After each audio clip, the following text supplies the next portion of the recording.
ನಾನು ಹೇಳಿದ್ದೆ, ಅರಸನ ಅರಮನೆಗೆ ಕಾರ್ಮೋಡ ಕವಿದೀತು. ಆಗಲೇ 2 ತಿಂಗಳದ್ದು ಈ ಮಾತು ಹೇಳಿದ್ದೆ ನಾನು. ಇದು ಸೆಂಟ್ರಲ್ ಸ್ಟೇಟ್ ಎರಡಕ್ಕೂ ಅಪ್ಲೈ ಆಗ್ತದೆ.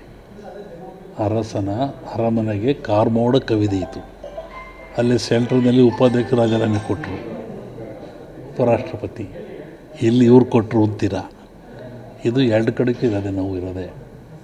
ಈ ನಾವು ಹೇಳುವಂಥ ಭಾರತೀಯ ಪರಂಪರೆಯಲ್ಲಿ ಯುಗಾದಿ ಒಂದು ಭವಿಷ್ಯ, ಸಂಕ್ರಾಂತಿ ಒಂದು ಭವಿಷ್ಯ. ಯುಗಾದಿ ಭವಿಷ್ಯದಲ್ಲಿ ಮಳೆ ಬೆಳೆ, ಜಗತ್ತಿನ ಪ್ರಾಕೃತಿಕವಾಗಿ ಜನಜೀವನ ಆರೋಗ್ಯ ಬಗ್ಗೆ ಹೇಳ್ತೀವಿ.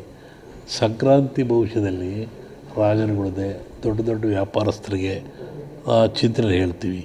ಅದಕ್ಕೆ ಯುಗಾದಿ ಕಳೆಯ ತನಕ ರಾಜ್ಯ ಆಳಿ ಹೇಳೋದು ಕಷ್ಟ.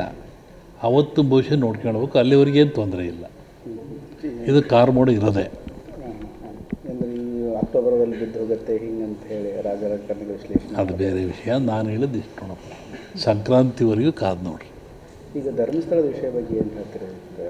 ಅದಕ್ಕೆ ನಾನು ಭಾಳ ವಿವರವಾಗಿ ಹೇಳಿದೆ ನಾನು ಆಗಲೇ.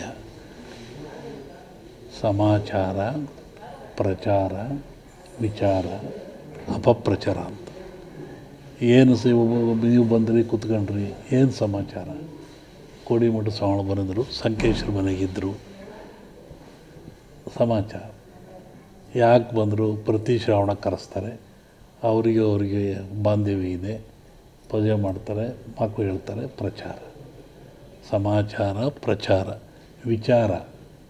ಯಾಕೆ ಏನು ಅಂತ ವಿಚಾರ. ಇನ್ನೊಂದು ಪ್ರಬಲವಾದಿದೆ ಅಪಪ್ರಚಾರ. ದುರ್ದೈವ, ಅಪಪ್ರಚಾರ ಕಡೆಗೆ ಬರಬೇಕು. ಇವತ್ತು ಅಪಪ್ರಚಾರ ಮೊದಲು ಬಂದುಬಿಟ್ಟಿದೆ. ಸಮಾಚಾರ, ವಿಚಾರ, ಪ್ರಚಾರಕ್ಕೆ ಮೊದಲು ಅಪಪ್ರಚಾರ ಬಂದಿರೋದ್ರಿಂದ ಸತ್ಯ ಹೊರಗೆ ಬರೋದು, ಸತ್ಯ ಹೋಗ್ತಾನೆ ಅವನು. ಅದಕ್ಕೆ ಅಳುಕು ಹೃದಯದವನಿಗೆ ಅಪಪ್ರಚಾರವೇ ಆಯ್ದ. ಸತ್ಯ ಬರೋ ತನಕ ಕಾದು ನೋಡಬೇಕು. ಅಂದರೆ ಬೇಕಂತ ಹೆಸರು ಕೆಡಿಸ್ಬೇಕಂತ ಹೇಳಿ ಈ ಥರ ಏನು ಮಾಡ್ತಾ ಇದ್ದಾರೆ, ಅದು ಬೇರೆ ವಿಷಯ. ಒಳ್ಳೊಳ್ಳೆ ದೇವರ ಗುಡಿಗಳ ಪೂಜೆ ನಿಲ್ಲುತ್ತೆ ಬರುತ್ತಾವೆ ನೋಡಿ. ನೀವು ಹಣೆ ವಿಭೂತಿ ಇಟ್ಟು ಹಣೆ ಕೆತ್ತಿಸ್ಯಾರು, ನಾಮವಿಟ್ಟರೆ ಅಳಿಸ್ಯಾರು. ಇಂಥ ಕಾಲಕ್ಕೆ ದಾನಿಯಲ್ಲಿ ಬರ್ತಾಯಿದೆ.